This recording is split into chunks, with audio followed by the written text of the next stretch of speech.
For those of you that are new to the channel, the title of this video might seem a little strange, but if you have been watching the channel for any amount of time, it'll make perfect sense. I've had a ton of lifted vehicles, Jeep Wranglers, Broncos, all that stuff in the past, and I always delete my spare tire. Now there are more than a few reasons as to why I always delete my spare tire, but it seems like most of you just are not aware. So in today's video, I'm gonna break down all the reasons why I delete the spare tires off my vehicles, and we're also gonna be deleting the spare tire off the Bronco Raptor at the same time. Now first of all, if you can't tell just by looking at the setups I have on my current vehicles, they can get pretty expensive. We've got 20x12 wheels, -44 offset, and 38 1550s on the Bronco Raptor. And then on the Jeep Wranglers, we've got these same wheels, 20x12, -44 offset. And then we've got 40x1550 Yokohama Geolander XMTs. Now that is a super heavy setup and it's also super wide. So first of all, just finding a spare tire relocation setup that will hold that tire is not an easy task in itself. But aside from that, all the reinforcement that's required to carry this tire properly, it starts to get expensive. Traditionally, what you'll see to carry a tire like this is going to be a bumper that is made with a special tire carrier mounted to it. And once you get up to that big of a tire, you're talking about blocking your entire rear view out of your back glass. Aside from that, you've also got to think about the cost. These setups are not cheap. On just having one wheel and tire, you're over $1,000 already. Whenever you start talking about getting a reinforced spare tire carrier or a bumper that's made specific for it, you're well over that $2,000 mark already just to carry a spare tire. Now, for those of you that don't know already, you'll find out soon enough that I like to save money where I can. But I think it'll surprise most of you to know that I don't actually delete the spare tire, even with these big setups, just to save money. Just like with anything else, there are pros and cons that come with every modification you make or every alteration that you can make to your setup. And I really think that the cons outweigh the pros in terms of running a full-size spare whenever you get to a tire this size. Even though this Bronco came with a decent sized tire from the factory, coming with the 37 1250, it is not anywhere close to the size of tire that I throw on my vehicles. In terms of height, they're not crazy too far off, a 37 versus a 38, but on the width, it's a massive difference. So we got the 1550 here on a 20x12 versus having a 1250 on, I think, a 9 wide. It may be an 8 wide wheel from the factory. So that alone, aside from the height difference, would make the tire, if you could mount it up, literally stick out to about right here. Now let's say that you have a super strong spare tire carrier and it's not going to be affected by having so much of that weight so much farther back than what it's made for. Even aside from all that, you've got to think about fitting in whatever space you park in. For me, simply putting a matching wheel and tire on the back of the Bronco, even if we didn't have to change the setup and we could just magically bolt it to the factory location, it would be too wide then for me to even park in the garage.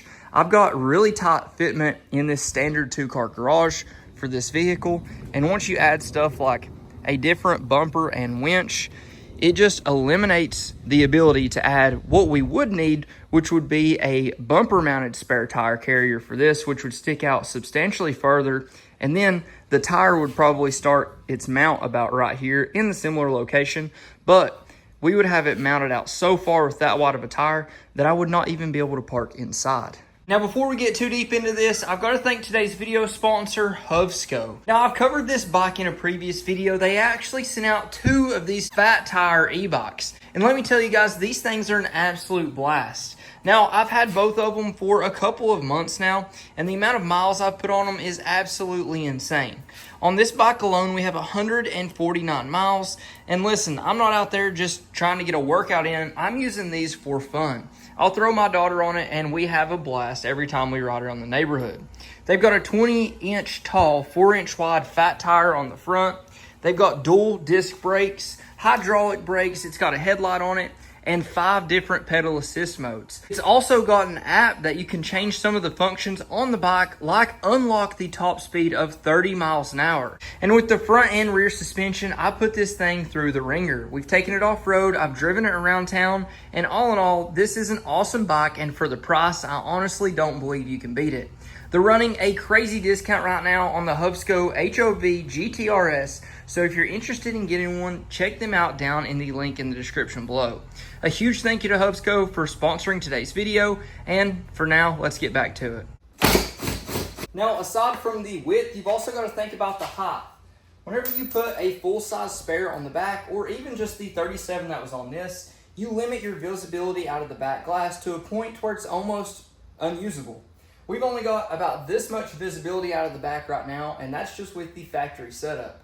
So with an even bigger tire, it only gets worse. Now, I lift up a lot of vehicles for customers at work, and one of the biggest complaints whenever we do a big lift and a full-size matching spare is the rear visibility, because it's literally non-existent once you get to a certain size tire. And it's not only super annoying, but technically it's not safe. But the biggest thing is it's just so annoying you can't see anything out of your back glass. And if you can justify overlooking everything we just talked about, you get to a point where you have to find a spare tire carrier that you think looks good and can hold the full-size spare you're putting on the back. And that is where I have my biggest struggle, because finding one that I personally think looks good is hard.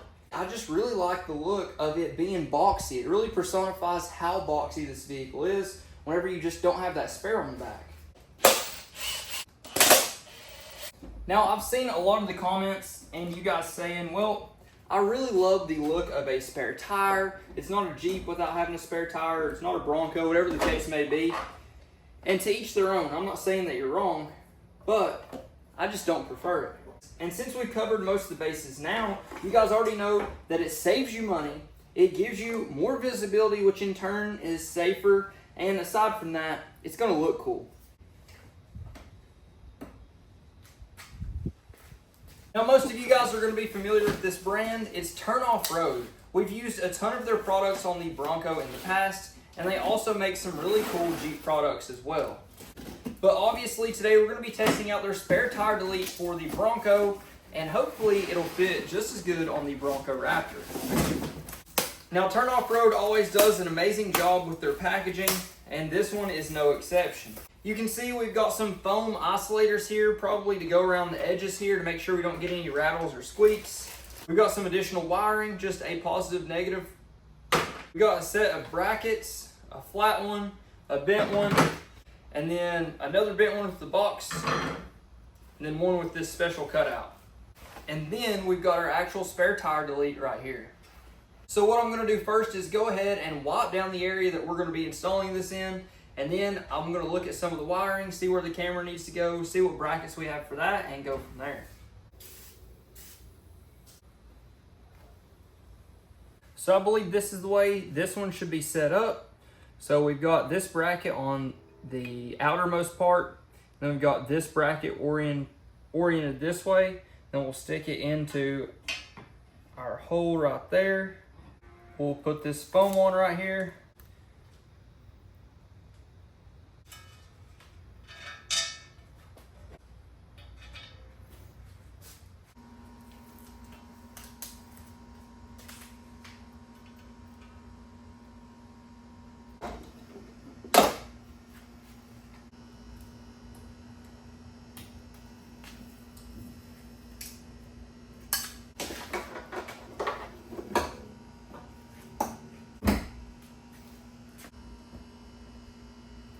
So I wanted to show you before you hook anything up, these are red lights to replace your third brake light. I personally do not hook up third brake lights on spare tire deletes or anything like that, but I just wanted to show you guys that these are red. And this is what your tag light will look like. Now, depending on what state you're in, pretty much all states require a third brake light and a tag light to be installed and in working condition, but sometimes I like to risk it for the biscuit. I just don't prefer to have the third brake light. The tag light's fine, but our tags are reflective, so I usually don't worry about it. Now we're going to bolt this thing down. So I ran all the wires back to here, zip tied them up with the provided zip ties. We'll throw this cover back on right here. And now we just need to tighten these bolts up.